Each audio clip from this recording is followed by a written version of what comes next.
Glory to God. Hallelujah.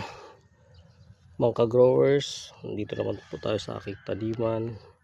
Ito po ang aking wala pang 1 month na talong.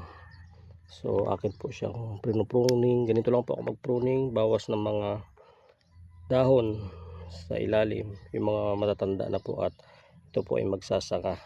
Kita nyo po. Malusog po ang ating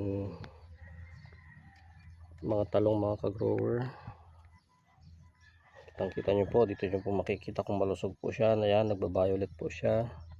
Continuous growing po. Ito po ay walang spray ng kahit na anuman, mga ka-grower. Noong una akala ko ay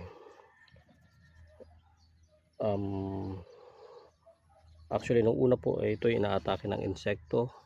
Pero nung tumagal po ay nakasurvive po naman at ganito na po siya ka ayos, mga ka-grower, at namumulaklak na rin po.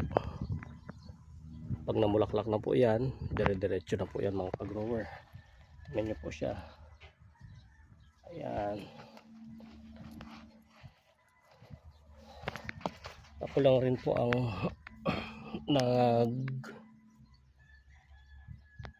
nagpatubo nito, mga ka-grower. Ito po, maayos po ang ating talong. Wala pong spray, walang chemical, mga ka-grower. Ito, continuous po siya. Ayan, nagsasanga na po. Bawasan pa natin ng isa rito. Ayan, dire-diretso na po yan, mga ka-grower. God bless po sa ating lahat.